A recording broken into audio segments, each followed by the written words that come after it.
আস্তাগফিরুল্লাহ। সুদ এগুলা কি ভাষা? আমি সুদের ব্যবসা করি, এটা সুদের উপর টাকা পয়সা দেই। ও শালা, তোমাকে বারবার না করলাম হাজি সাহেবের সামনে সুদের কথা কইও না। ও তো সিম ভুইয়াও যায় না, এখন কোনে খুঁজি পায়। আর বউ গেলে মাঠে গেছে, মাঠে তো নাই। ওই ওরে সারা এলাকা খুঁজি বেড়াচ্ছে আর ওখানে বসে থেকে ফোন টিপতেছে।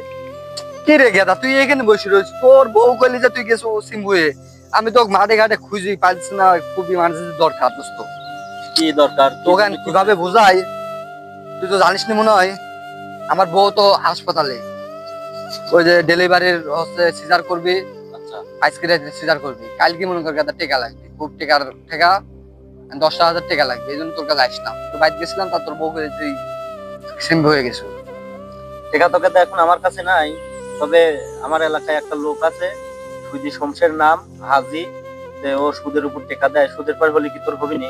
দোস্ত আমার এখন টেকার দরকার, যাবা হয় তুই ব্যবস্থা করি, সুদ হয়ে কাজ হালাত হয়ে টেকার দরকার, বুঝতেছ না তুই? চল, খুব ইমার্জেন্সি, চল ভাই চল দোস্ত। টেকা কিন্তু খুব ইমার্জেন্সি, তুই তো বুঝাইলে নি, টেকা কিন্তু লাগবেই, বুঝতে না। তুই কিভাবে ভাবলো যে নিয়ে চলি? তুই বাড়িটা দেখি, সুদি শমশেরের বাড়ি, মনে কর ওর টেকার কোনো অভাব নাই, সুদি শমশের নাম। তুই আয় আয়, আমার সমস্যা নাই, আয়।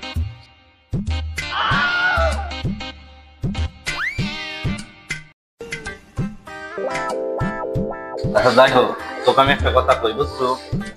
সুদি শমশের এলাকার গণ্যমান্য লোক, টেকালা হাজি সাহেব।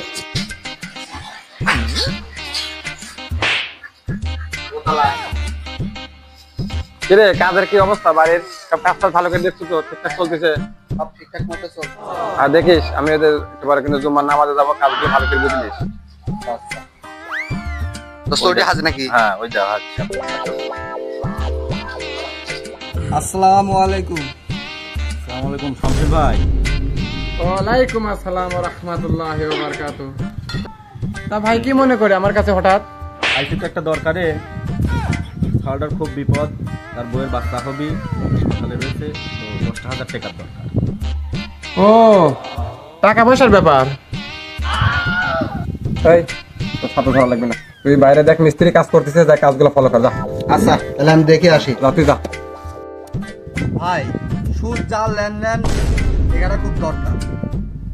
সুদ আপনাকে আমি ভালো দেবো, টেকাটা ভালো দেবো। আস্তাগফিরুল্লাহ। এই তুমি কি কোন ধরনের লোক লিয়েছো? সুদ এগুলা কি ভাষা? আমি সুদের ব্যবসা করি, এটা সুদের উপর টাকা পয়সা দেই। তুমি জানো না টাকা পয়সা আমি কিভাবে দেই? আমি গরিবের উপকার করি, তার বিনিময়ে তোমার যদি উপকার হয়, তার বিনিময়ে আমাকে কিছু টাকা ধরে দাও। এই তো, এটা কি সুদ বলে? এটা সুদ বলে না। ও শালা, তোমাকে বারবার না করলাম হাজি সাহেবের সামনে সুদের কথা কইও না। সাহেব বুঝতে পারে। আর সমস্যা নাই। তা কত টাকা পয়সা লাগবে তোমার? তো কত টাকা লাগবে? 10,000 হলে হবে না দোস্ত।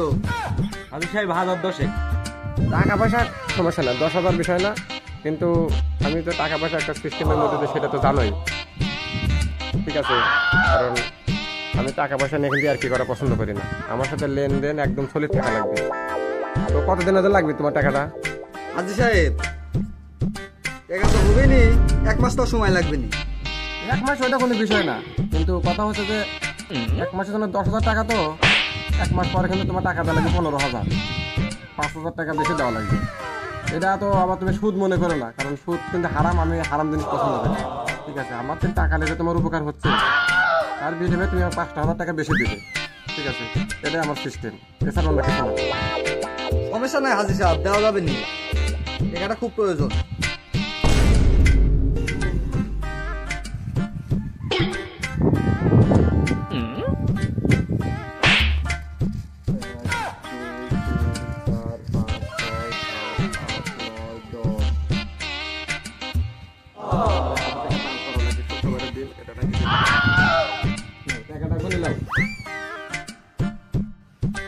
হাজি সাহেব, আপনার টাকা গুণা লাগবে না, আপনার টাকা যদি গুণা লাগে।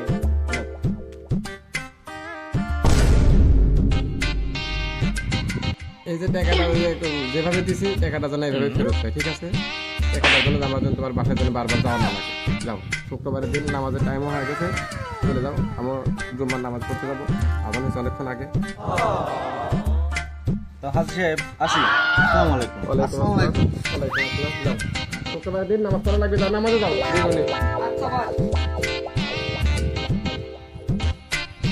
আল্লাহু আকবার। কয়টা বাজে? ওরে বাবা, নামাজের টাইম হয়ে গেল ভাই, অনেকক্ষণ আগে মসজিদে যাওয়া লাগবে।